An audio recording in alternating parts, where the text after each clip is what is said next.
The Book's Galaxy. The Happy Prince and Other Tales. The Happy Prince. High above the city on a tall column stood the statue of the Happy Prince. He was gilded all over with thin leaves of fine gold. For eyes he had 2 bright sapphires, and a large red ruby glowed on his sword hilt. He was very much admired indeed. "He is as beautiful as a weathercock," remarked one of the town councillors, who wished to gain a reputation for having artistic tastes. "Only not quite so useful," he added, fearing lest people should think him unpractical, which he really was not. "Why can't you be like the Happy Prince?" asked a sensible mother of her little boy who was crying for the moon. "The Happy Prince never dreams of crying for anything." "I am glad there is someone in the world who is quite happy," muttered a disappointed man, as he gazed at the wonderful statue.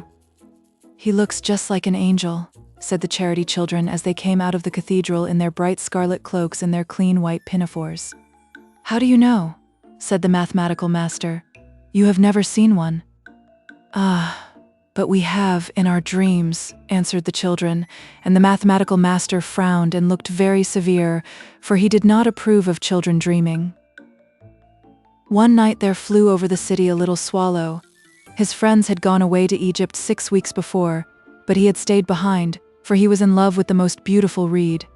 He had met her early in the spring as he was flying down the river after a big yellow moth, and had been so attracted by her slender waist that he had stopped to talk to her. "Shall I love you?" said the swallow, who liked to come to the point at once, and the reed made him a low bow. So he flew round and round her, touching the water with his wings and making silver ripples. This was his courtship, and it lasted all through the summer. "It is a ridiculous attachment," twittered the other swallows. "She has no money and far too many relations." And indeed the river was quite full of reeds.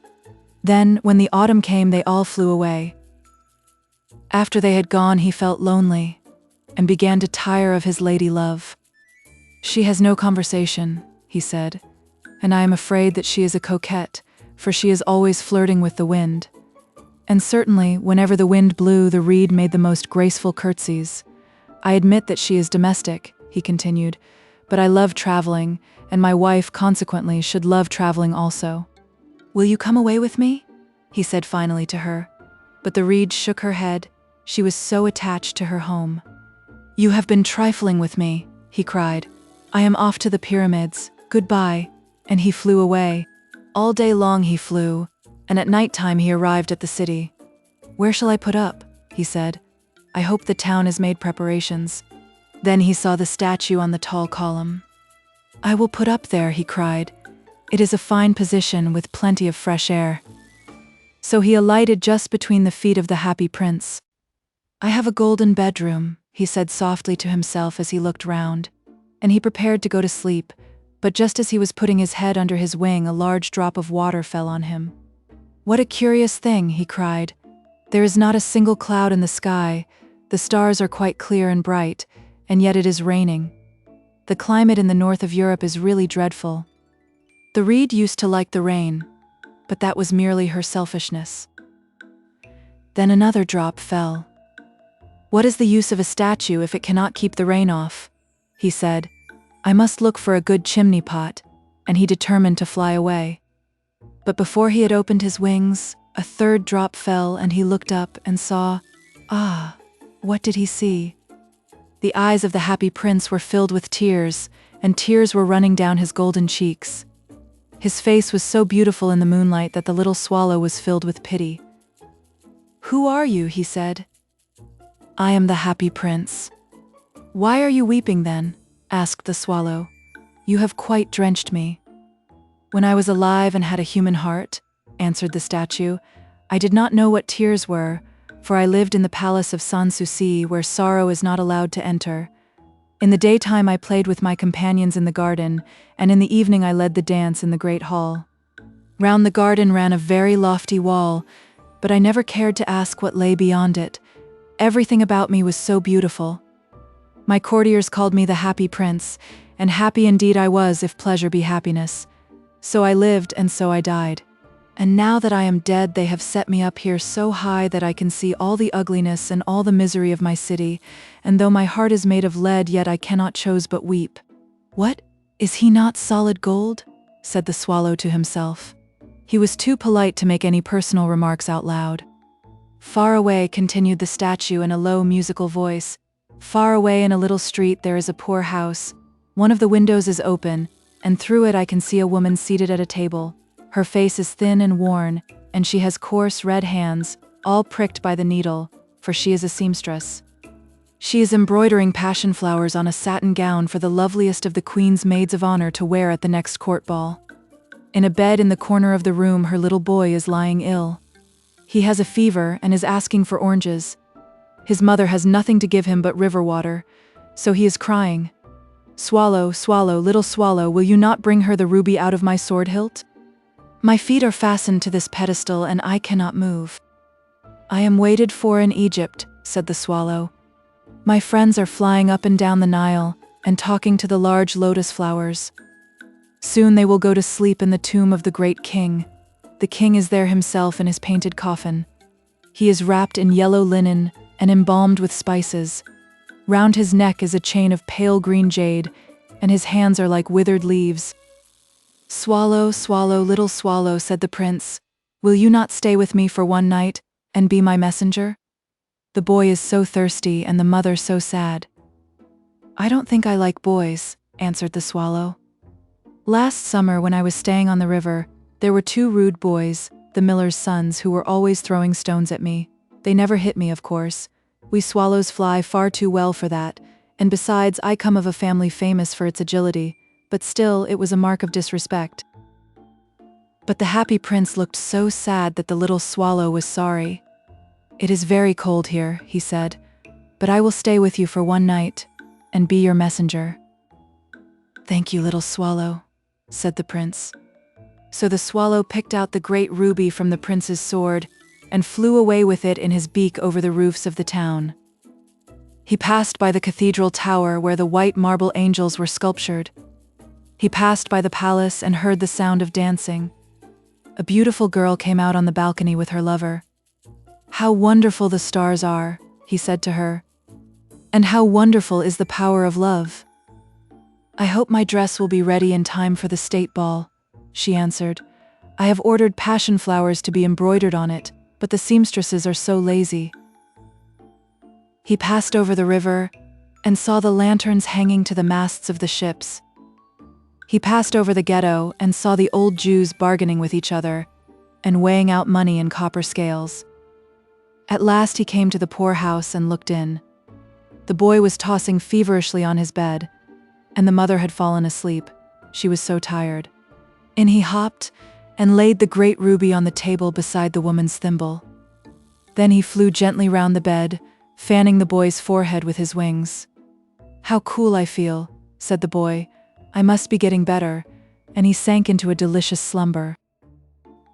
Then the swallow flew back to the happy prince and told him what he had done. "It is curious," he remarked, "but I feel quite warm now, although it is so cold." "That is because you have done a good action," said the prince.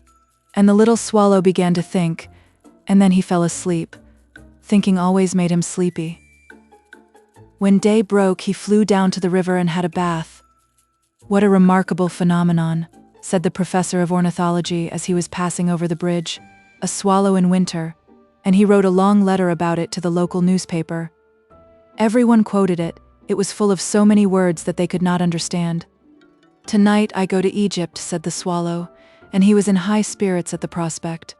He visited all the public monuments and sat a long time on top of the church steeple. Wherever he went, the sparrows chirruped and said to each other, "What a distinguished stranger," so he enjoyed himself very much. When the moon rose, he flew back to the happy prince. "Have you any commissions for Egypt?" he cried. "I am just starting." "Swallow, swallow, little swallow," said the prince, "will you not stay with me one night longer?" "I am waited for in Egypt," answered the swallow. "Tomorrow my friends will fly up to the second cataract. The river horse couches there among the bulrushes, and on a great granite throne sits the god Memnon. All night long he watches the stars, and when the morning star shines, he utters one cry of joy, and then he is silent. At noon, the yellow lions come down to the water's edge to drink. They have eyes like green beryls, and their roar is louder than the roar of the cataract. "Swallow, swallow, little swallow," said the prince. "Far away across the city I see a young man in a garret. He is leaning over a desk covered with papers, and in a tumbler by his side there is a bunch of withered violets. His hair is brown and crisp, and his lips are red as a pomegranate, and he has large and dreamy eyes. He is trying to finish a play for the director of the theater, but he is too cold to write any more. There is no fire in the grate, and hunger has made him faint." "I will wait with you one night longer," said the swallow, who really had a good heart. "Shall I take him another ruby?" "Alas, I have no ruby now," said the prince. "My eyes are all that I have left. They are made of rare sapphires which were brought out of India 1,000 years ago. Pluck out one of them and take it to him. He will sell it to the jeweler and buy food and firewood and finish his play." "Dear prince," said the swallow, "I cannot do that," and he began to weep. "Swallow, swallow, little swallow," said the prince, "do as I command you." So the swallow plucked out the prince's eye and flew away to the student's garret. It was easy enough to get in, as there was a hole in the roof. Through this he darted and came into the room. The young man had his head buried in his hands, so he did not hear the flutter of the bird's wings, and when he looked up he found the beautiful sapphire lying on the withered violets. "I am beginning to be appreciated," he cried. "This is from some great admirer. Now I can finish my play," and he looked quite happy. The next day the swallow flew down to the harbor. He sat on the mast of a large vessel and watched the sailors hauling big chests out of the hold with ropes. "Heave ahoy!" they shouted as each chest came up. "I am going to Egypt!" cried the swallow, but nobody minded, and when the moon rose he flew back to the happy prince. "I am come to bid you goodbye," he cried. "Swallow, swallow, little swallow," said the prince. "Will you not stay with me one night longer?" "It is winter," answered the swallow, "and the chill snow will soon be here. In Egypt the sun is warm on the green palm trees, and the crocodiles lie in the mud and look lazily about them. My companions are building a nest in the temple of Baalbek, and the pink and white doves are watching them, and cooing to each other. Dear prince, I must leave you, but I will never forget you, and next spring I will bring you back 2 beautiful jewels in place of those you have given away. The ruby shall be redder than a red rose, and the sapphire shall be as blue as the great sea." "In the square below," said the happy prince, "there stands a little match girl. She has let her matches fall in the gutter, and they are all spoiled. Her father will beat her if she does not bring home some money, and she is crying. She has no shoes or stockings, and her little head is bare. Pluck out my other eye, and give it to her, and her father will not beat her." "I will stay with you one night longer," said the swallow, "but I cannot pluck out your eye. You would be quite blind then." "Swallow, swallow, little swallow," said the prince, "do as I command you." So he plucked out the prince's other eye and darted down with it. He swooped past the match girl and slipped the jewel into the palm of her hand. "What a lovely bit of glass," cried the little girl, and she ran home, laughing. Then the swallow came back to the prince. "You are blind now," he said, "so I will stay with you always." "No, little swallow," said the poor prince. "You must go away to Egypt." "I will stay with you always," said the swallow, and he slept at the prince's feet. All the next day he sat on the prince's shoulder and told him stories of what he had seen in strange lands. He told him of the red ibises who stand in long rows on the banks of the Nile and catch goldfish in their beaks, of the Sphinx who is as old as the world itself and lives in the desert and knows everything, of the merchants who walk slowly by the side of their camels and carry amber beads in their hands, of the king of the mountains of the moon who is as black as ebony and worships a large crystal, of the great green snake that sleeps in a palm tree and has 20 priests to feed it with honey cakes, and of the pygmies who sail over a big lake on large flat leaves and are always at war with the butterflies. "Dear little swallow," said the prince, "you tell me of marvelous things, but more marvelous than anything is the suffering of men and of women. There is no mystery so great as misery. Fly over my city, little swallow, and tell me what you see there." So the swallow flew over the great city and saw the rich making merry in their beautiful houses, while the beggars were sitting at the gates. He flew into dark lanes and saw the white faces of starving children looking out listlessly at the black streets. Under the archway of a bridge, two little boys were lying in one another's arms to try and keep themselves warm. "How hungry we are," they said. "You must not lie here," shouted the watchman, and they wandered out into the rain. Then he flew back and told the prince what he had seen. "I am covered with fine gold," said the prince. "You must take it off, leaf by leaf, and give it to my poor. The living always think that gold can make them happy." Leaf after leaf of the fine gold the swallow picked off, till the happy prince looked quite dull and gray. Leaf after leaf of the fine gold he brought to the poor, and the children's faces grew rosier, and they laughed and played games in the street. "We have bread now," they cried. Then the snow came, and after the snow came the frost. The streets looked as if they were made of silver. They were so bright and glistening. Long icicles like crystal daggers hung down from the eaves of the houses. Everybody went about in furs, and the little boys wore scarlet caps and skated on the ice. The poor little swallow grew colder and colder, but he would not leave the prince. He loved him too well. He picked up crumbs outside the baker's door when the baker was not looking and tried to keep himself warm by flapping his wings. But at last he knew that he was going to die. He had just strength to fly up to the prince's shoulder once more. "Goodbye, dear prince," he murmured. "Will you let me kiss your hand?" "I am glad that you are going to Egypt at last, little swallow," said the prince. "You have stayed too long here, but you must kiss me on the lips, for I love you." "It is not to Egypt that I am going," said the swallow. "I am going to the house of death. Death is the brother of sleep, is he not?" And he kissed the happy prince on the lips, and fell down dead at his feet. At that moment a curious crack sounded inside the statue, as if something had broken. The fact is that the leaden heart had snapped right in two. It certainly was a dreadfully hard frost.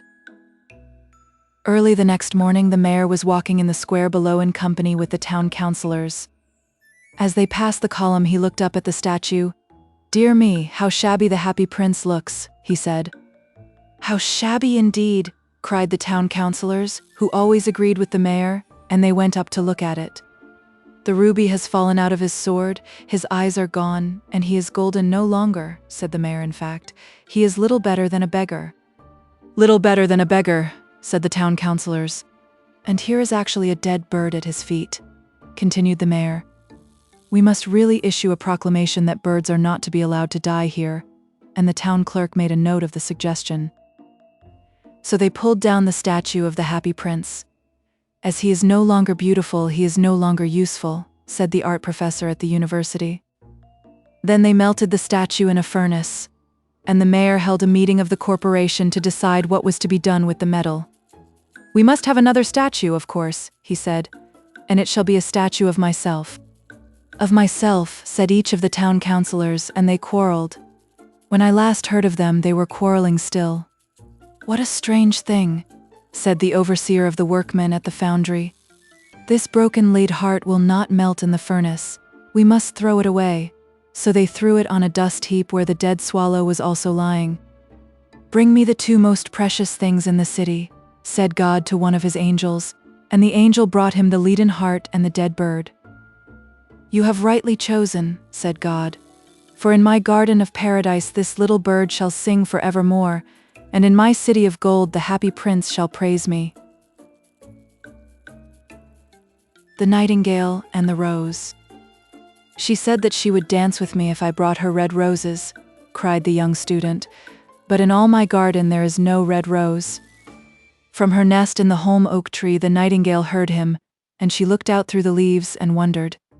"No red rose in all my garden," he cried, and his beautiful eyes filled with tears. "Ah, on what little things does happiness depend! I have read all that the wise men have written, and all the secrets of philosophy are mine, yet for want of a red rose is my life made wretched." "Here at last is a true lover," said the nightingale. "Night after night have I sung of him, though I knew him not. Night after night have I told his story to the stars, and now I see him. His hair is dark as the hyacinth blossom, and his lips are red as the rose of his desire, but passion has made his face like pale ivory, and sorrow has set her seal upon his brow. "The prince gives a ball tomorrow night," murmured the young student, "and my love will be of the company. If I bring her a red rose, she will dance with me till dawn. If I bring her a red rose, I shall hold her in my arms, and she will lean her head upon my shoulder, and her hand will be clasped in mine. But there is no red rose in my garden, so I shall sit lonely, and she will pass me by. She will have no heed of me, and my heart will break." "Here indeed is the true lover," said the nightingale. "What I sing of, he suffers. What is joy to me, to him is pain. Surely love is a wonderful thing. It is more precious than emeralds and dearer than fine opals. Pearls and pomegranates cannot buy it, nor is it set forth in the marketplace. It may not be purchased of the merchants, nor can it be weighed out in the balance for gold. The musicians will sit in their gallery," said the young student, "and play upon their stringed instruments, and my love will dance to the sound of the harp and the violin. She will dance so lightly that her feet will not touch the floor, and the courtiers in their gay dresses will throng round her. But with me she will not dance, for I have no red rose to give her." And he flung himself down on the grass, and buried his face in his hands, and wept. "Why is he weeping?" asked a little green lizard, as he ran past him with his tail in the air. "Why indeed?" said a butterfly, who was fluttering about after a sunbeam. "Why indeed?" whispered a daisy to his neighbor, in a soft, low voice. "He is weeping for a red rose," said the nightingale. "For a red rose?" they cried. "How very ridiculous!" And the little lizard, who was something of a cynic, laughed outright. But the nightingale understood the secret of the student's sorrow, and she sat silent in the oak tree, and thought about the mystery of love. Suddenly she spread her brown wings for flight, and soared into the air. She passed through the grove like a shadow, and like a shadow she sailed across the garden. In the center of the grass plot was standing a beautiful rose tree, and when she saw it she flew over to it, and lit upon a spray.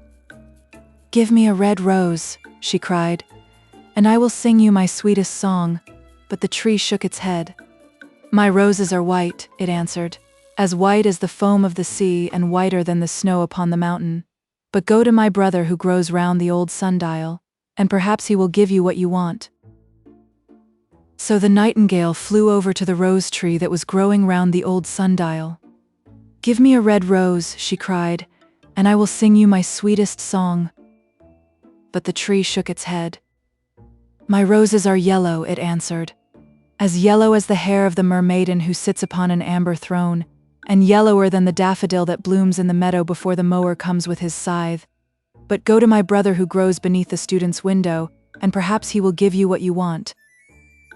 So the nightingale flew over to the rose tree that was growing beneath the student's window. "Give me a red rose," she cried, "and I will sing you my sweetest song." But the tree shook its head. "My roses are red," it answered, "as red as the feet of the dove, and redder than the great fans of coral that wave and wave in the ocean cavern. But the winter has chilled my veins, and the frost has nipped my buds, and the storm has broken my branches, and I shall have no roses at all this year." "One red rose is all I want," cried the nightingale. "Only one red rose, is there no way by which I can get it?" "There is a way," answered the tree, "but it is so terrible that I dare not tell it to you." "Tell it to me," said the nightingale. "I am not afraid." "If you want a red rose," said the tree, "you must build it out of music by moonlight, and stain it with your own heart's blood. You must sing to me with your breast against a thorn. All night long you must sing to me, and the thorn must pierce your heart, and your life blood must flow into my veins, and become mine." "Death is a great price to pay for a red rose," cried the nightingale, "and life is very dear to all. It is pleasant to sit in the green wood, and to watch the sun in his chariot of gold, and the moon in her chariot of pearl. Sweet is the scent of the hawthorn, and sweet are the bluebells that hide in the valley, and the heather that blows on the hill. Yet love is better than life, and what is the heart of a bird compared to the heart of a man?" So she spread her brown wings for flight, and soared into the air. She swept over the garden like a shadow, and like a shadow she sailed through the grove. The young student was still lying on the grass, where she had left him, and the tears were not yet dry in his beautiful eyes. "Be happy," cried the nightingale. "Be happy, you shall have your red rose. I will build it out of music by moonlight, and stain it with my own heart's blood.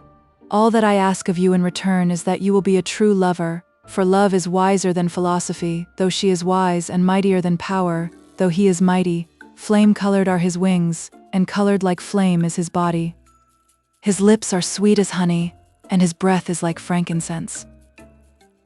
The student looked up from the grass and listened, but he could not understand what the nightingale was saying to him, for he only knew the things that are written down in books. But the oak tree understood, and felt sad, for he was very fond of the little nightingale who had built her nest in his branches. "Sing me one last song," he whispered. "I shall feel very lonely when you are gone." So the nightingale sang to the oak tree, and her voice was like water bubbling from a silver jar. When she had finished her song, the student got up and pulled a notebook and a lead pencil out of his pocket. "She has form," he said to himself, as he walked away through the grove that cannot be denied to her. "But has she got feeling? I am afraid not. In fact, she is like most artists, she is all style without any sincerity. She would not sacrifice herself for others. She thinks merely of music, and everybody knows that the arts are selfish. Still, it must be admitted that she has some beautiful notes in her voice. What a pity it is that they do not mean anything, or do any practical good." And he went into his room, and lay down on his little pallet bed, and began to think of his love, and after a time, he fell asleep. And when the moon shone in the heavens, the nightingale flew to the rose tree, and set her breast against the thorn. All night long she sang with her breast against the thorn, and the cold crystal moon leaned down and listened. All night long she sang, and the thorn went deeper and deeper into her breast, and her life-blood ebbed away from her. She sang first of the birth of love in the heart of a boy and a girl, and on the topmost spray of the rose tree there blossomed a marvelous rose, petal following petal, as song followed song. Pale was it, at first, as the mist that hangs over the river, pale as the feet of the morning, and silver as the wings of the dawn. As the shadow of a rose in a mirror of silver, as the shadow of a rose in a water pool, so was the rose that blossomed on the topmost spray of the tree. But the tree cried to the nightingale to press closer against the thorn. "Press closer, little nightingale," cried the tree, "or the day will come before the rose is finished." So the nightingale pressed closer against the thorn, and louder grew her song, for she sang of the birth of passion in the soul of a man and a maid. And a delicate flush of pink came into the leaves of the rose, like the flush in the face of the bridegroom when he kisses the lips of the bride. But the thorn had not yet reached her heart, so the rose's heart remained white, for only a nightingale's heart's blood can crimson the heart of a rose. And the tree cried to the nightingale to press closer against the thorn. "Press closer, little nightingale," cried the tree, "or the day will come before the rose is finished." So the nightingale pressed closer against the thorn, and the thorn touched her heart, and a fierce pang of pain shot through her. Bitter, bitter was the pain, and wilder grew her song, for she sang of the love that is perfected by death, of the love that dies not in the tomb. And the marvelous rose became crimson, like the rose of the eastern sky. Crimson was the girdle of petals, and crimson as a ruby was the heart. But the nightingale's voice grew fainter, and her little wings began to beat, and a film came over her eyes. Fainter and fainter grew her song, and she felt something choking her in her throat. Then she gave one last burst of music. The white moon heard it, and she forgot the dawn, and lingered on in the sky. The red rose heard it, and it trembled all over with ecstasy, and opened its petals to the cold morning air. Echo bore it to her purple cavern in the hills, and woke the sleeping shepherds from their dreams. It floated through the reeds of the river, and they carried its message to the sea. "Look, look," cried the tree, "the rose is finished now." But the nightingale made no answer, for she was lying dead in the long grass, with the thorn in her heart. And at noon the student opened his window and looked out. "Why, what a wonderful piece of luck," he cried. Here is a red rose. I have never seen any rose like it in all my life. It is so beautiful that I am sure it has a long Latin name," and he leaned down and plucked it. Then he put on his hat and ran up to the professor's house with the rose in his hand. The daughter of the professor was sitting in the doorway winding blue silk on a reel, and her little dog was lying at her feet. "You said that you would dance with me if I brought you a red rose," cried the student. "Here is the reddest rose in all the world. You will wear it tonight next your heart, and as we dance together it will tell you how I love you." But the girl frowned. "I am afraid it will not go with my dress," she answered. "And besides, the Chamberlain's nephew has sent me some real jewels, and everybody knows that jewels cost far more than flowers." "Well, upon my word, you are very ungrateful," said the student angrily, and he threw the rose into the street, where it fell into the gutter, and a cartwheel went over it. "Ungrateful," said the girl. "I tell you what, you are very rude, and after all, who are you? Only a student. Why, I don't believe you have even got silver buckles to your shoes as the Chamberlain's nephew has." And she got up from her chair and went into the house. "What a silly thing love is," said the student as he walked away. "It is not half as useful as logic, for it does not prove anything, and it is always telling one of things that are not going to happen and making one believe things that are not true. In fact, it is quite unpractical, and as in this age to be practical is everything, I shall go back to philosophy and study metaphysics." So he returned to his room and pulled out a great dusty book and began to read. The Selfish Giant. Every afternoon, as they were coming from school, the children used to go and play in the giant's garden. It was a large, lovely garden with soft green grass. Here and there over the grass stood beautiful flowers like stars, and there were 12 peach trees that in the springtime broke out into delicate blossoms of pink and pearl, and in the autumn bore rich fruit. The birds sat on the trees and sang so sweetly that the children used to stop their games in order to listen to them. "How happy we are here," they cried to each other. One day the giant came back. He had been to visit his friend the Cornish ogre, and had stayed with him for 7 years. After the 7 years were over, he had said all that he had to say, for his conversation was limited, and he determined to return to his own castle. When he arrived, he saw the children playing in the garden. "What are you doing here?" he cried in a very gruff voice, and the children ran away. "My own garden is my own garden," said the giant. "Anyone can understand that, and I will allow nobody to play in it but myself." So he built a high wall all round it, and put up a notice board. "Trespassers will be prosecuted." He was a very selfish giant. The poor children had now nowhere to play. They tried to play on the road, but the road was very dusty and full of hard stones, and they did not like it. They used to wander round the high wall when their lessons were over, and talk about the beautiful garden inside. "How happy we were there," they said to each other. Then the spring came, and all over the country there were little blossoms and little birds. Only in the garden of the selfish giant it was still winter. The birds did not care to sing in it as there were no children, and the trees forgot to blossom. Once a beautiful flower put its head out from the grass, but when it saw the notice board it was so sorry for the children that it slipped back into the ground again and went off to sleep. The only people who were pleased were the snow and the frost. "Spring has forgotten this garden," they cried, "so we will live here all the year round." The snow covered up the grass with her great white cloak, and the frost painted all the trees silver. Then they invited the north wind to stay with them, and he came. He was wrapped in furs, and he roared all day about the garden and blew the chimney pots down. "This is a delightful spot," he said. "We must ask the hail on a visit." So the hail came. Every day for 3 hours he rattled on the roof of the castle till he broke most of the slates, and then he ran round and round the garden as fast as he could go. He was dressed in grey, and his breath was like ice.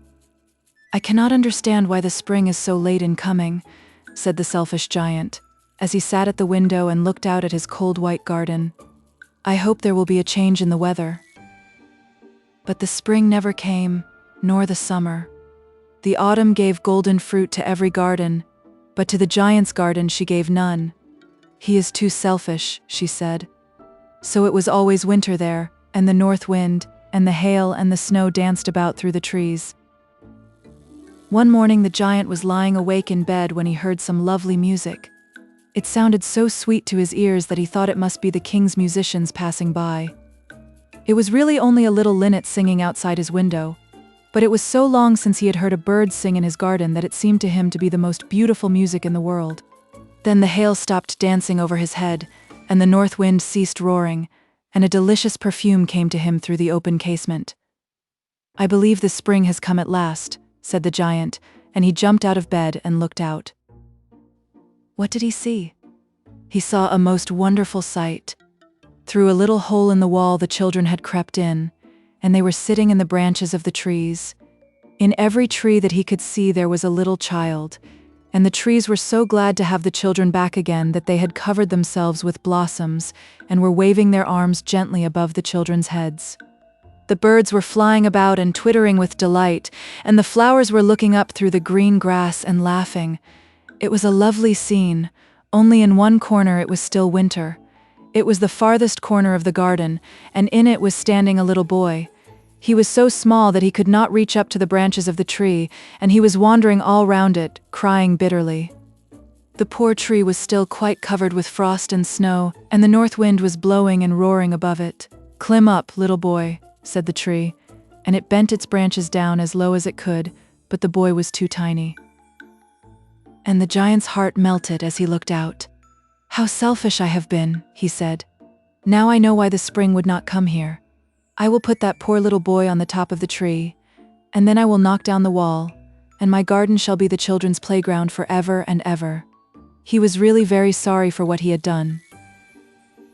So he crept downstairs and opened the front door quite softly, and went out into the garden. But when the children saw him, they were so frightened that they all ran away, and the garden became winter again. Only the little boy did not run, for his eyes were so full of tears that he did not see the giant coming. And the giant stole up behind him and took him gently in his hand, and put him up into the tree. And the tree broke at once into blossom, and the birds came and sang on it, and the little boy stretched out his 2 arms and flung them round the giant's neck, and kissed him. And the other children, when they saw that the giant was not wicked any longer, came running back, and with them came the spring. "It is your garden now, little children," said the giant, and he took a great axe and knocked down the wall. And when the people were going to market at 12 o'clock, they found the giant playing with the children in the most beautiful garden they had ever seen. All day long they played, and in the evening they came to the giant to bid him goodbye. "But where is your little companion?" he said. "The boy I put into the tree?" The giant loved him the best because he had kissed him. "We don't know," answered the children. "He has gone away." "You must tell him to be sure and come here tomorrow," said the giant.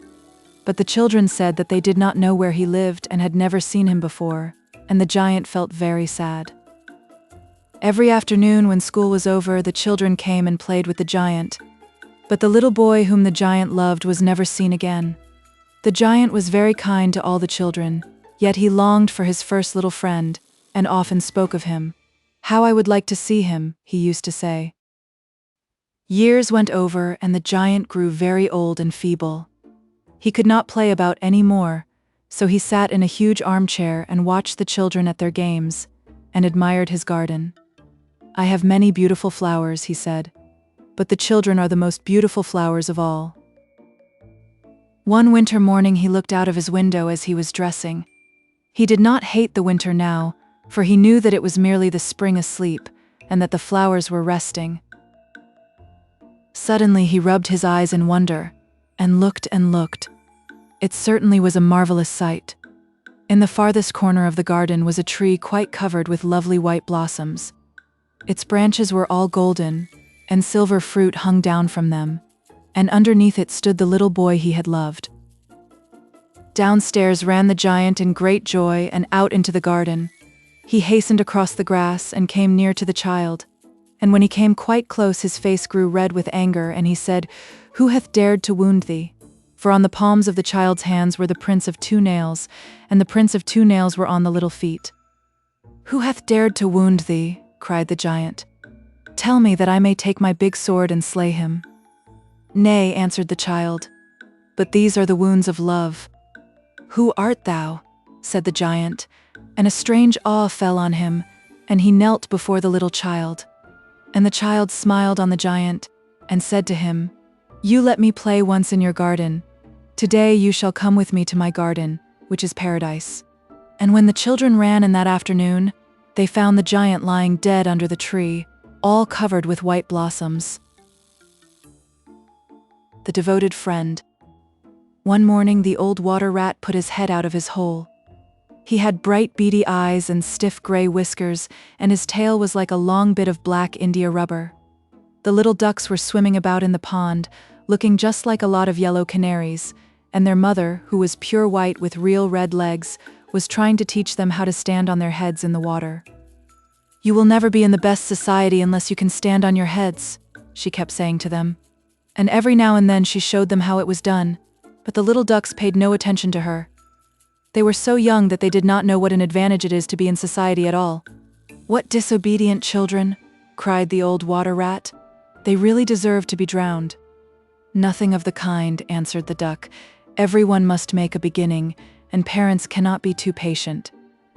"Ah, I know nothing about the feelings of parents," said the water rat. "I am not a family man.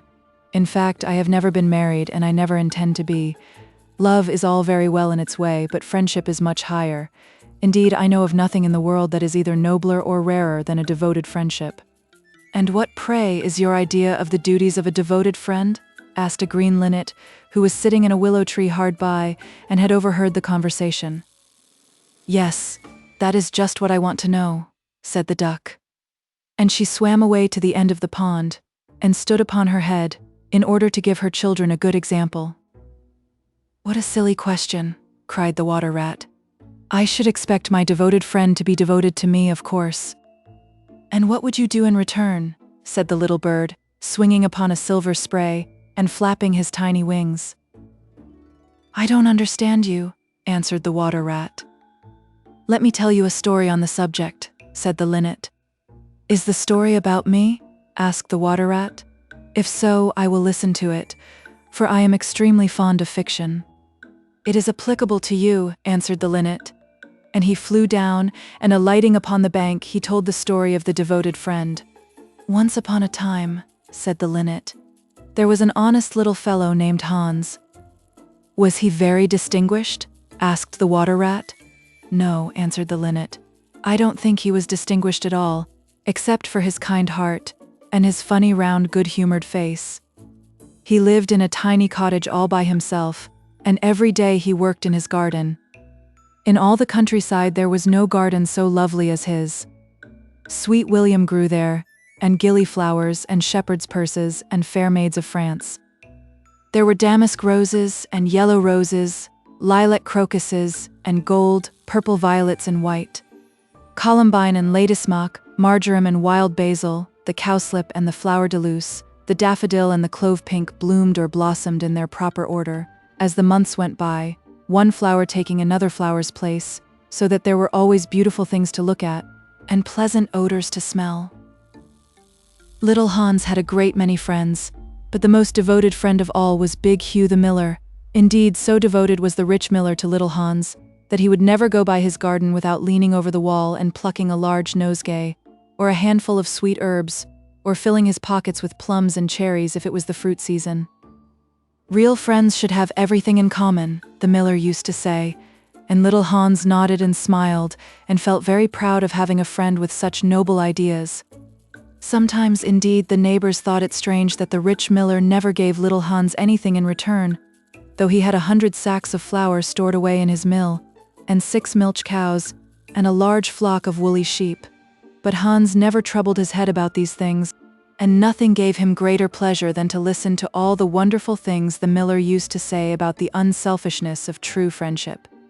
So little Hans worked away in his garden, during the spring, the summer, and the autumn. He was very happy, but when the winter came and he had no fruit or flowers to bring to the market, he suffered a good deal from cold and hunger, and often had to go to bed without any supper but a few dried pears or some hard nuts. In the winter also he was extremely lonely, as the miller never came to see him then. There is no good in my going to see little Hans as long as the snow lasts, the miller used to say to his wife. For when people are in trouble they should be left alone, and not be bothered by visitors. That at least is my idea about friendship, and I am sure I am right. So I shall wait till the spring comes, and then I shall pay him a visit, and he will be able to give me a large basket of primroses, and that will make him so happy. You are certainly very thoughtful about others, answered the wife, as she sat in her comfortable armchair by the big pinewood fire. Very thoughtful indeed. It is quite a treat to hear you talk about friendship. I am sure the clergyman himself could not say such beautiful things as you do, though he does live in a 3-storied house, and wear a gold ring on his little finger. But could we not ask little Hans up here? Said the miller's youngest son. If poor Hans is in trouble, I will give him half my porridge, and show him my white rabbits. What a silly boy you are, cried the miller. I really don't know what is the use of sending you to school. You seem not to learn anything. Why, if little Hans came up here and saw our warm fire, and our good supper, and our great cask of red wine, he might get envious, and envy is a most terrible thing, and would spoil anybody's nature. I certainly will not allow Hans' nature to be spoiled. I am his best friend, and I will always watch over him, and see that he is not led into any temptations. Besides, if Hans came here, he might ask me to let him have some flour on credit, and that I could not do. Flour is one thing, and friendship is another, and they should not be confused. Why, the words are spelt differently, and mean quite different things. Everybody can see that. How well you talk, said the miller's wife, pouring herself out a large glass of warm ale. Really, I feel quite drowsy. It is just like being in church. Lots of people act well, answered the miller. But very few people talk well, which shows that talking is much the more difficult thing of the two, and much the finer thing also. And he looked sternly across the table at his little son, who felt so ashamed of himself that he hung his head down, and grew quite scarlet, and began to cry into his tea. However, he was so young that you must excuse him. Is that the end of the story? Asked the water rat. Certainly not, answered the linnet. That is the beginning. Then you are quite behind the age, said the water rat. Every good storyteller nowadays starts with the end, and then goes on to the beginning and concludes with the middle. That is the new method. I heard all about it the other day from a critic who was walking round the pond with a young man. He spoke of the matter at great length, and I am sure he must have been right, for he had blue spectacles and a bald head, and whenever the young man made any remark he always answered, "Pooh, but pray go on with your story." I like the miller immensely. I have all kinds of beautiful sentiments myself, so there is a great sympathy between us.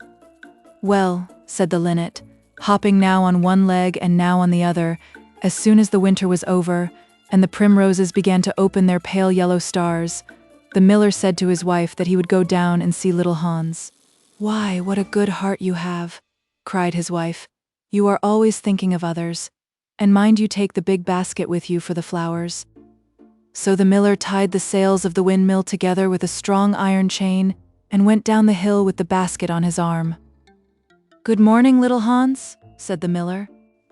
Good morning, said Hans, leaning on his spade and smiling from ear to ear.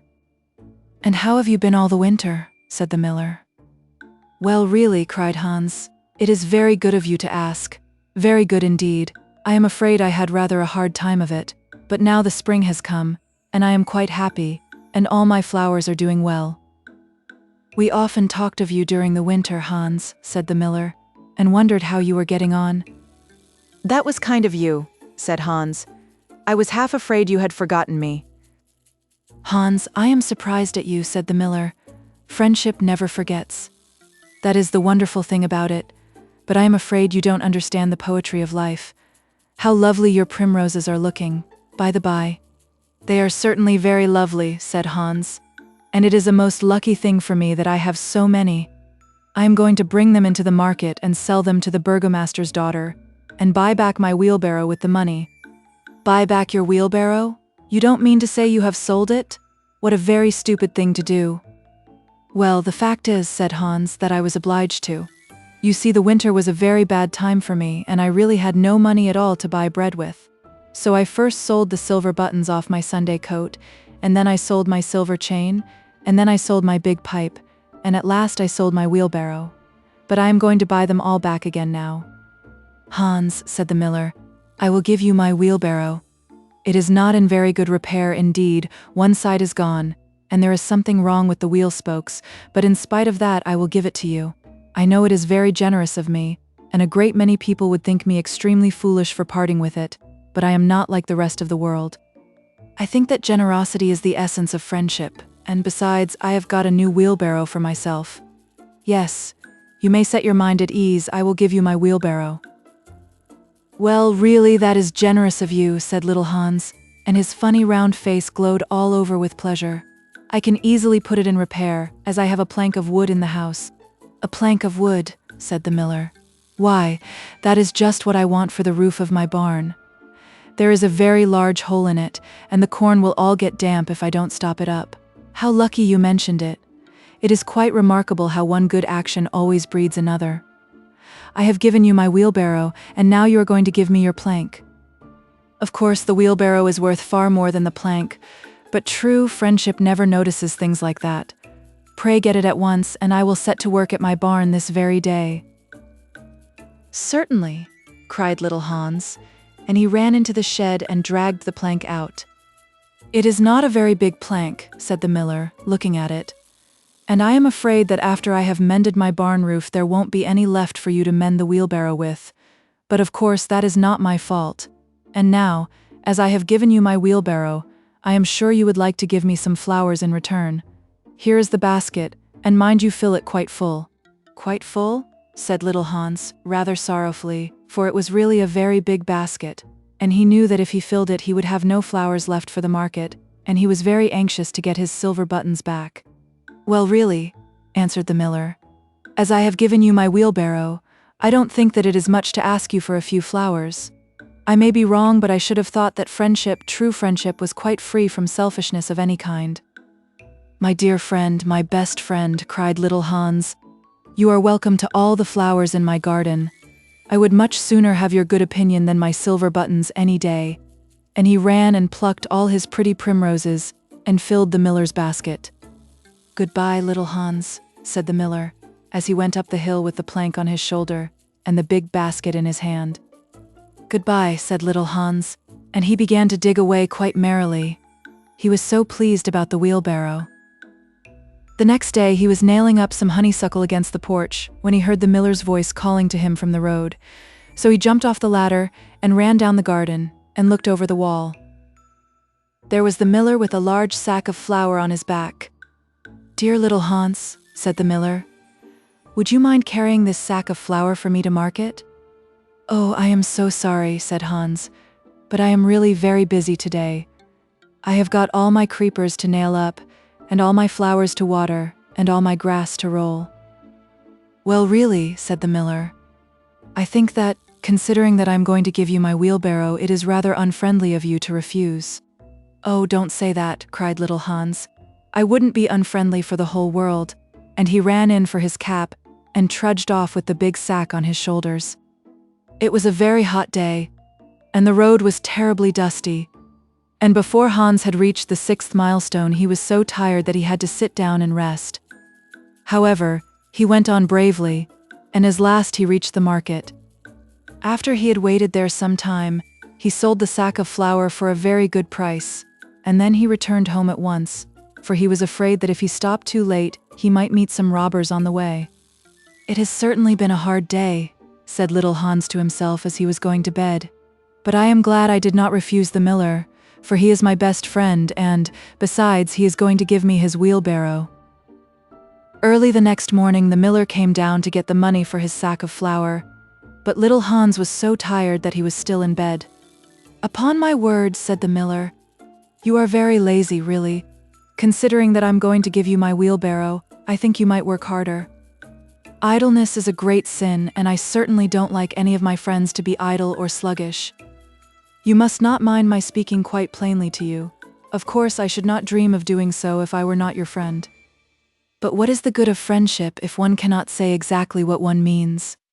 Anybody can say charming things and try to please and to flatter, but a true friend always says unpleasant things and does not mind giving pain. Indeed, if he is a really true friend, he prefers it, for he knows that then he is doing good. I am very sorry, said little Hans, rubbing his eyes and pulling off his nightcap, but I was so tired that I thought I would lie in bed for a little time and listen to the birds singing. Do you know that I always work better after hearing the birds sing?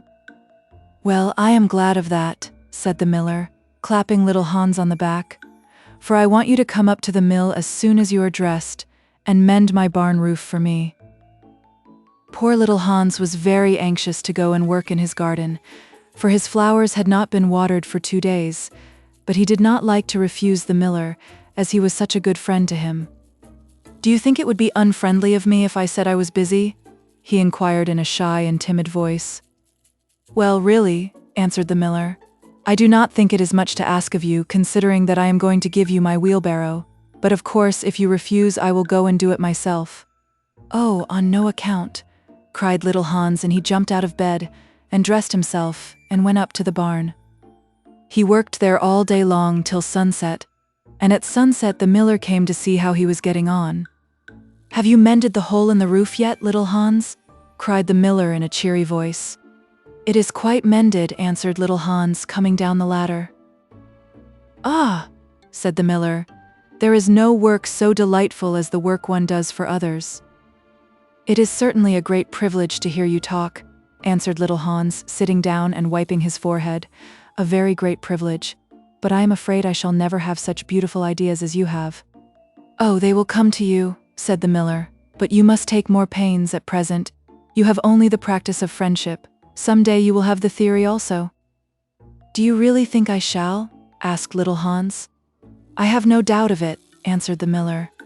But now that you have mended the roof, you had better go home and rest, for I want you to drive my sheep to the mountain tomorrow. Poor little Hans was afraid to say anything to this, and early the next morning the miller brought his sheep round to the cottage, and Hans started off with them to the mountain. It took him the whole day to get there and back, and when he returned he was so tired that he went off to sleep in his chair and did not wake up till it was broad daylight. What a delightful time I shall have in my garden, he said, and he went to work at once. But somehow he was never able to look after his flowers at all, for his friend the miller was always coming round and sending him off on long errands, or getting him to help at the mill. Little Hans was very much distressed at times, as he was afraid his flowers would think he had forgotten them. But he consoled himself by the reflection that the miller was his best friend. Besides, he used to say, he is going to give me his wheelbarrow, and that is an act of pure generosity. So little Hans worked away for the miller, and the miller said all kinds of beautiful things about friendship, which Hans took down in a notebook and used to read over at night, for he was a very good scholar. Now it happened that one evening little Hans was sitting by his fireside when a loud rap came at the door. It was a very wild night, and the wind was blowing and roaring round the house so terribly that at first he thought it was merely the storm. But a second rap came, and then a third, louder than any of the others. It is some poor traveler, said little Hans to himself, and he ran to the door. There stood the miller with a lantern in one hand and a big stick in the other. Dear little Hans, cried the miller, I am in great trouble. My little boy has fallen off a ladder and hurt himself, and I am going for the doctor, but he lives so far away, and it is such a bad night, that it has just occurred to me that it would be much better if you went instead of me. You know I am going to give you my wheelbarrow, and so it is only fair that you should do something for me in return. Certainly, cried little Hans, I take it quite as a compliment your coming to me, and I will start off at once. But you must lend me your lantern, as the night is so dark that I am afraid I might fall into the ditch. I am very sorry, answered the miller, but it is my new lantern, and it would be a great loss to me if anything happened to it. Well, never mind, I will do without it, cried little Hans, and he took down his great fur coat and his warm scarlet cap, and tied a muffler round his throat, and started off. What a dreadful storm it was! The night was so black that little Hans could hardly see, and the wind was so strong that he could scarcely stand. However, he was very courageous, and after he had been walking about 3 hours, he arrived at the doctor's house and knocked at the door. Who is there? Cried the doctor, putting his head out of his bedroom window. Little Hans, doctor. What do you want, little Hans? The miller's son has fallen from a ladder, and has hurt himself. And the miller wants you to come at once." "All right," said the doctor, and he ordered his horse and his big boots and his lantern, and came downstairs, and rode off in the direction of the miller's house, little Hans trudging behind him. But the storm grew worse and worse, and the rain fell in torrents, and little Hans could not see where he was going, or keep up with the horse. At last he lost his way, and wandered off on the moor, which was a very dangerous place, as it was full of deep holes, and there poor little Hans was drowned. His body was found the next day by some goatherds, floating in a great pool of water, and was brought back by them to the cottage. Everybody went to little Hans' funeral, as he was so popular, and the miller was the chief mourner. "As I was his best friend," said the miller, "it is only fair that I should have the best place."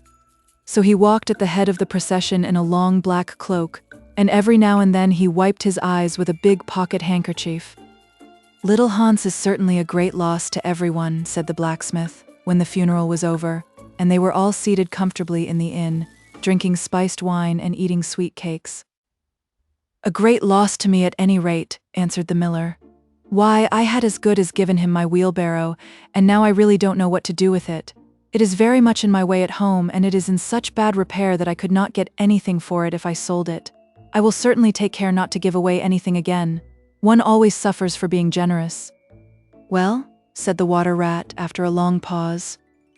"Well, that is the end," said the linnet. "But what became of the miller?" asked the water rat. "Oh, I really don't know," replied the linnet, "and I am sure that I don't care." "It is quite evident then that you have no sympathy in your nature," said the water rat. "I am afraid you don't quite see the moral of the story," remarked the linnet. "The what?" screamed the water rat. "The moral? Do you mean to say that the story has a moral?" "Certainly," said the linnet. "Well, really," said the water rat in a very angry manner, "I think you should have told me that before you began. If you had done so, I certainly would not have listened to you.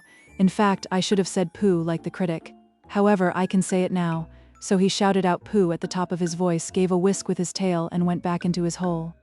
"And how do you like the water rat?" asked the duck, who came paddling up some minutes afterwards. "He has a great many good points, but for my own part I have a mother's feelings, and I can never look at a confirmed bachelor without the tears coming into my eyes." "I am rather afraid that I have annoyed him," answered the linnet. "The fact is that I told him a story with a moral." "Ah, that is always a very dangerous thing to do," said the duck. "And I quite agree with her." The remarkable rocket. The king's son was going to be married, so there were general rejoicings. He had waited a whole year for his bride, and at last she had arrived. She was a Russian princess, and had driven all the way from Finland in a sledge drawn by 6 reindeer. The sledge was shaped like a great golden swan, and between the swan's wings lay the little princess herself.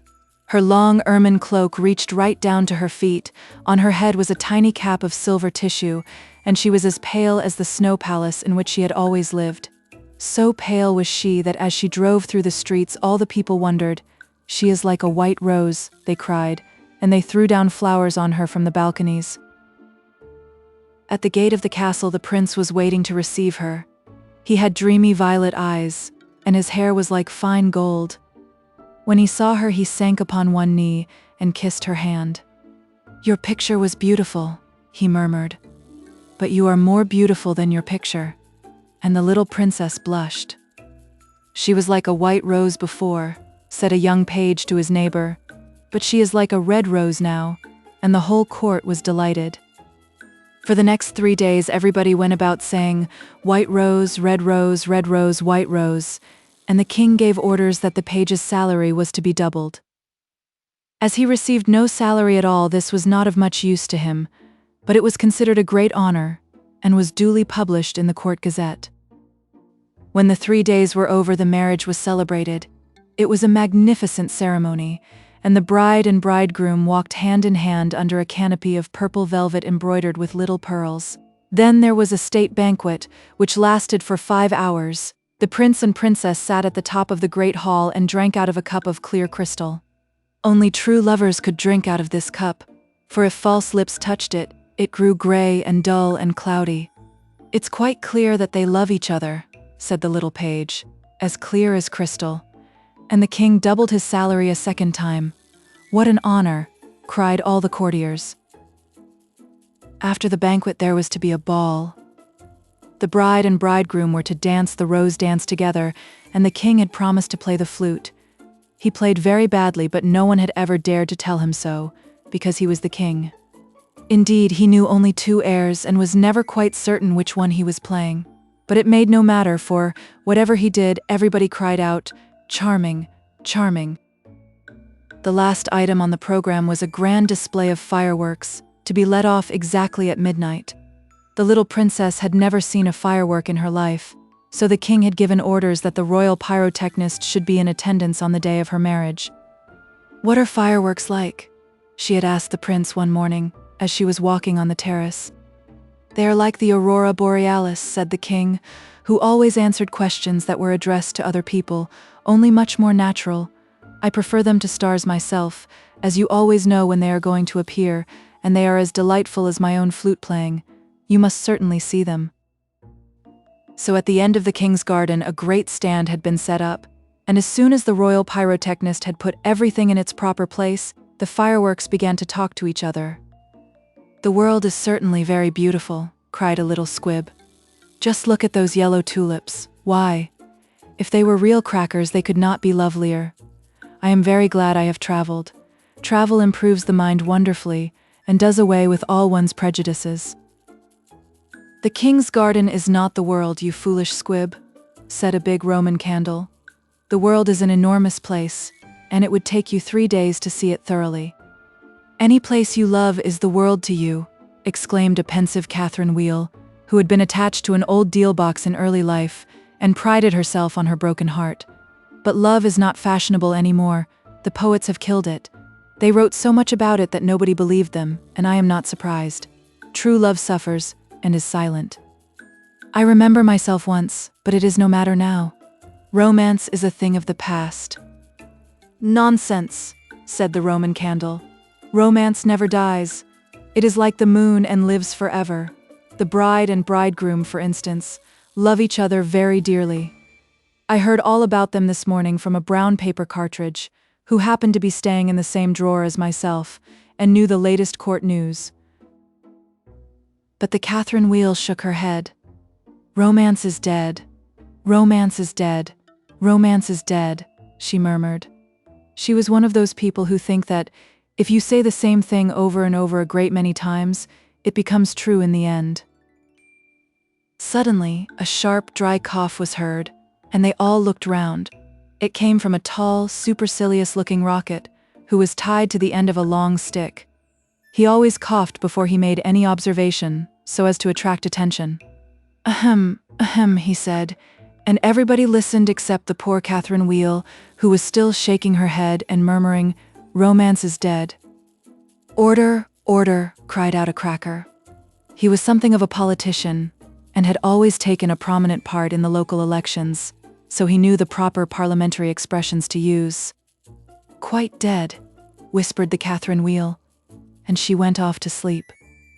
As soon as there was perfect silence, the rocket coughed a 3rd time and began. He spoke with a very slow, distinct voice, as if he was dictating his memoirs, and always looked over the shoulder of the person to whom he was talking. In fact, he had a most distinguished manner. "How fortunate it is for the king's son," he remarked, "that he is to be married on the very day on which I am to be let off. Really, if it had been arranged beforehand, it could not have turned out better for him, but princes are always lucky." "Dear me," said the little squib. "I thought it was quite the other way, and that we were to be let off in the prince's honor." "It may be so with you," he answered. "Indeed, I have no doubt that it is, but with me it is different. I am a very remarkable rocket, and come of remarkable parents. My mother was the most celebrated Catherine Wheel of her day, and was renowned for her graceful dancing. When she made her great public appearance, she spun round 19 times before she went out, and each time that she did so, she threw into the air 7 pink stars. She was 3 feet and a half in diameter, and made of the very best gunpowder. My father was a rocket like myself, and of French extraction. He flew so high that the people were afraid that he would never come down again. He did, though, for he was of a kindly disposition, and he made a most brilliant descent in a shower of golden rain. The newspapers wrote about his performance in very flattering terms. Indeed, the Court Gazette called him a triumph of pyrotechnic art. Pyrotechnic, you mean, said a Bengal light. I know it is pyrotechnic, for I saw it written on my own canister. Well, I said pyrotechnic, answered the rocket, in a severe tone of voice, and the Bengal light felt so crushed that he began at once to bully the little squibs, in order to show that he was still a person of some importance. I was saying, continued the rocket. What was I saying?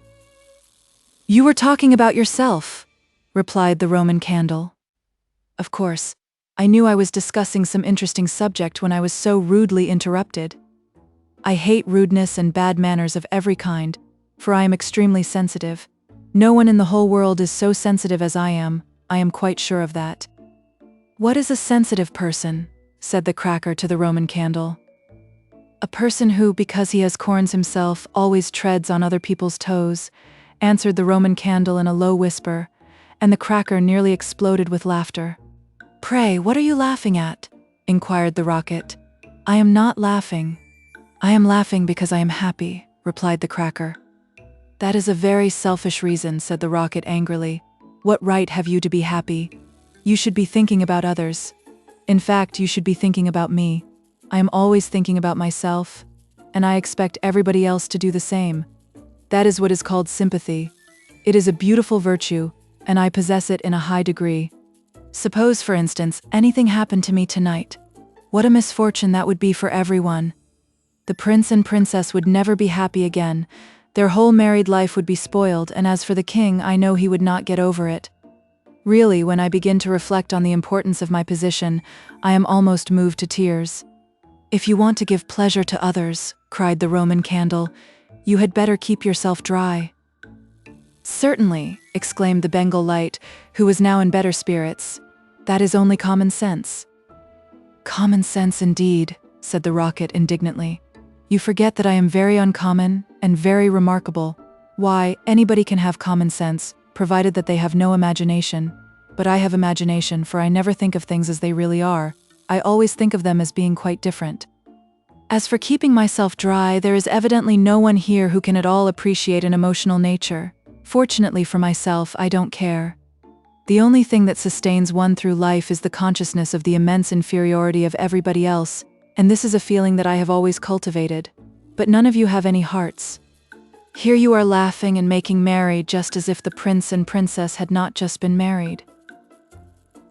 Well, really, exclaimed a small fire balloon. Why not? It is a most joyful occasion, and when I soar up into the air, I intend to tell the stars all about it. You will see them twinkle when I talk to them about the pretty bride.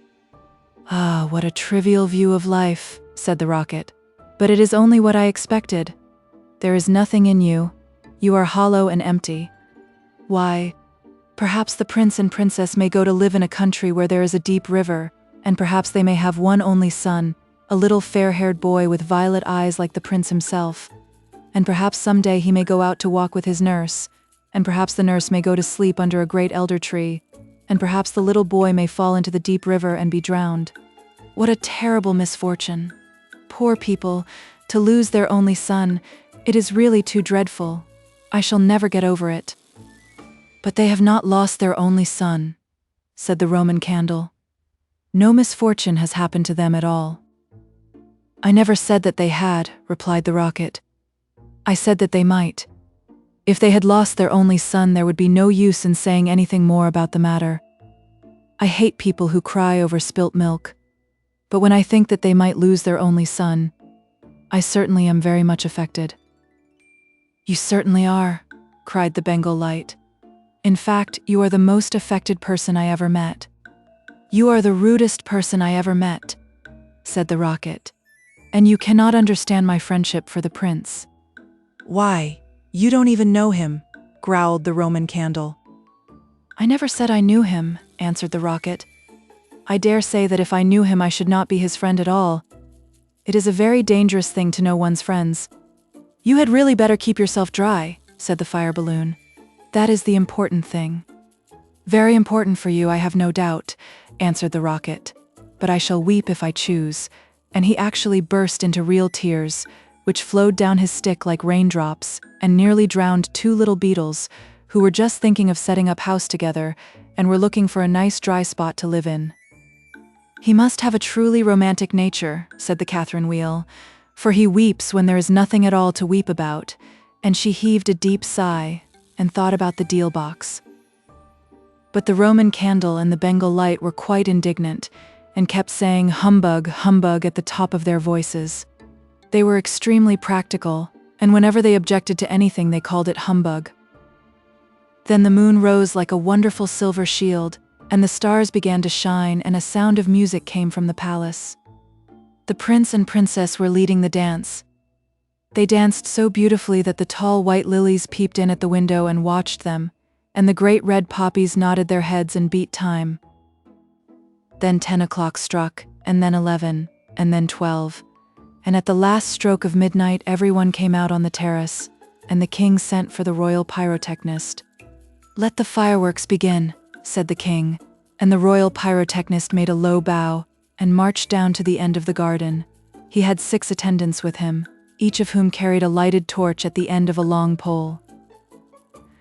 It was certainly a magnificent display. Whiz, whiz, went the Catherine Wheel, as she spun round and round. Boom, boom, went the Roman candle. Then the squibs danced all over the place, and the Bengal lights made everything look scarlet. "Goodbye," cried the fire balloon as he soared away, dropping tiny blue sparks. Bang, bang, answered the crackers, who were enjoying themselves immensely. Everyone was a great success except the remarkable rocket. He was so damp with crying that he could not go off at all. The best thing in him was the gunpowder, and that was so wet with tears that it was of no use. All his poor relations, to whom he would never speak except with a sneer, shot up into the sky like wonderful golden flowers with blossoms of fire. "Huzza, huzza," cried the court, and the little princess laughed with pleasure. "I suppose they are reserving me for some grand occasion," said the rocket. "No doubt that is what it means," and he looked more supercilious than ever. The next day the workmen came to put everything tidy. "This is evidently a deputation," said the rocket. "I will receive them with becoming dignity," so he put his nose in the air and began to frown severely as if he were thinking about some very important subject. But they took no notice of him at all till they were just going away. Then one of them caught sight of him. "Hallo," he cried, "what a bad rocket," and he threw him over the wall into the ditch. "Bad rocket? Bad rocket?" he said as he whirled through the air. "Impossible, grand rocket." That is what the man said. Bad and grand sound very much the same, indeed they often are the same, and he fell into the mud. "It is not comfortable here," he remarked, "but no doubt it is some fashionable watering place, and they have sent me away to recruit my health. My nerves are certainly very much shattered, and I require rest." Then a little frog with bright jeweled eyes and a green mottled coat swam up to him. "A new arrival, I see," said the frog. "Well, after all, there is nothing like mud. Give me rainy weather and a ditch, and I am quite happy. Do you think it will be a wet afternoon?" "I am sure I hope so, but the sky is quite blue and cloudless. What a pity." "Ahem, ahem," said the rocket, and he began to cough. "What a delightful voice you have," cried the frog. "Really, it is quite like a croak, and croaking is of course the most musical sound in the world. You will hear our glee club this evening. We sit in the old duck pond close by the farmer's house, and as soon as the moon rises we begin. It is so entrancing that everybody lies awake to listen to us. In fact, it was only yesterday that I heard the farmer's wife say to her mother that she could not get a wink of sleep at night on account of us. It is most gratifying to find oneself so popular." "Ahem, ahem," said the rocket angrily. He was very much annoyed that he could not get a word in. "A delightful voice, certainly," continued the frog. "I hope you will come over to the duck pond. I am off to look for my daughters. I have 6 beautiful daughters, and I am so afraid the pike may meet them. He is a perfect monster, and would have no hesitation in breakfasting off them. Well, goodbye. I have enjoyed our conversation very much, I assure you. Conversation, indeed, said the rocket. You have talked the whole time yourself. That is not conversation. Somebody must listen, answered the frog. And I like to do all the talking myself. It saves time and prevents arguments. But I like arguments, said the rocket. I hope not, said the frog complacently. Arguments are extremely vulgar, for everybody in good society holds exactly the same opinions. Goodbye a second time.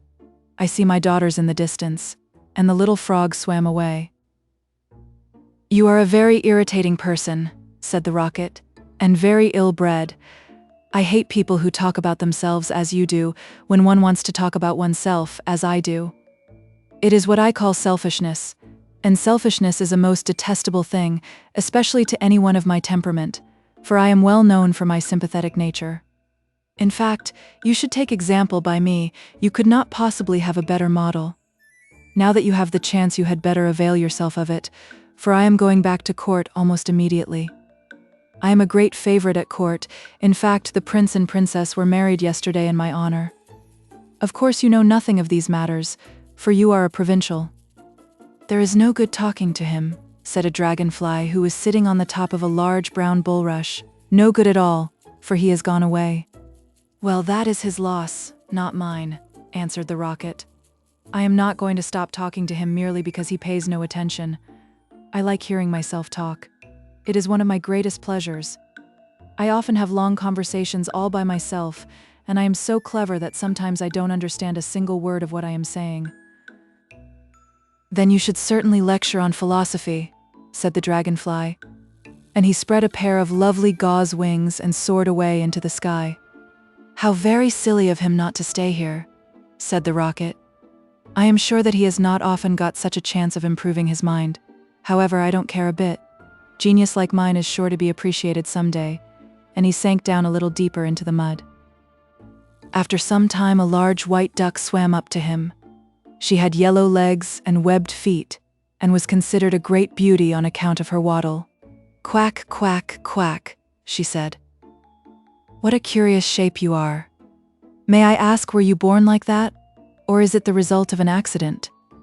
It is quite evident that you have always lived in the country, answered the rocket. Otherwise you would know who I am. However, I excuse your ignorance. It would be unfair to expect other people to be as remarkable as oneself. You will no doubt be surprised to hear that I can fly up into the sky and come down in a shower of golden rain. I don't think much of that, said the duck, as I cannot see what use it is to anyone. Now, if you could plow the fields like the ox, or draw a cart like the horse, or look after the sheep like the collie dog, that would be something. My good creature, cried the rocket in a very haughty tone of voice, I see that you belong to the lower orders. A person of my position is never useful. We have certain accomplishments, and that is more than sufficient.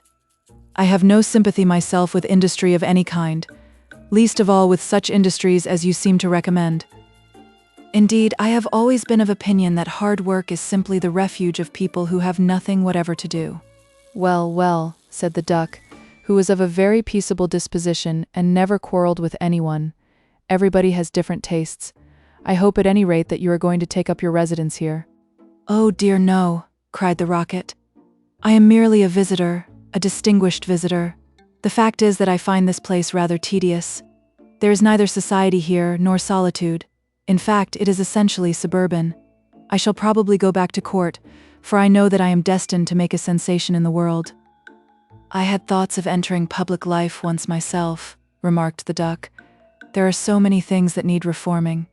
Indeed, I took the chair at a meeting some time ago, and we passed resolutions condemning everything that we did not like. However, they did not seem to have much effect. Now I go in for domesticity and look after my family. I am made for public life, said the rocket, and so are all my relations, even the humblest of them. Whenever we appear, we excite great attention. I have not actually appeared myself, but when I do so, it will be a magnificent sight. As for domesticity, it ages one rapidly and distracts one's mind from higher things. Ah, the higher things of life, "How fine they are," said the duck, "and that reminds me how hungry I feel." And she swam away down the stream saying, "Quack, quack, quack." "Come back! Come back!" screamed the rocket. "I have a great deal to say to you," but the duck paid no attention to him. "I am glad that she has gone," he said to himself. "She has a decidedly middle-class mind," and he sank a little deeper still into the mud and began to think about the loneliness of genius, when suddenly 2 little boys in white smocks came running down the bank, with a kettle and some faggots. "This must be the deputation," said the rocket, and he tried to look very dignified. "Hallo," cried one of the boys. "Look at this old stick. I wonder how it came here." And he picked the rocket out of the ditch. "Old stick," said the rocket. "Impossible. Gold stick," that is what he said. Gold stick is very complimentary. In fact, he mistakes me for one of the court dignitaries. "Let us put it into the fire," said the other boy. "It will help to boil the kettle." So they piled the faggots together and put the rocket on top and lit the fire. "This is magnificent," cried the rocket. "They are going to let me off in broad daylight, so that everyone can see me." "We will go to sleep now," they said. "And when we wake up, the kettle will be boiled." And they lay down on the grass and shut their eyes. The rocket was very damp, so he took a long time to burn. At last, however, the fire caught him. "Now I am going off," he cried, and he made himself very stiff and straight. "I know I shall go much higher than the stars, much higher than the moon, much higher than the sun. In fact, I shall go so high that—" Fizz, fizz, fizz, and he went straight up into the air. "Delightful," he cried. "I shall go on like this forever. What a success I am." But nobody saw him. Then he began to feel a curious tingling sensation all over him. "Now I am going to explode," he cried. "I shall set the whole world on fire, and make such a noise that nobody will talk about anything else for a whole year." And he certainly did explode. Bang, bang, bang, went the gunpowder. There was no doubt about it. But nobody heard him, not even the 2 little boys, for they were sound asleep. Then all that was left of him was the stick, and this fell down on the back of a goose who was taking a walk by the side of the ditch. "Good heavens," cried the goose. "It is going to rain sticks," and she rushed into the water. "I knew I should create a great sensation," gasped the rocket, and he went out. The end.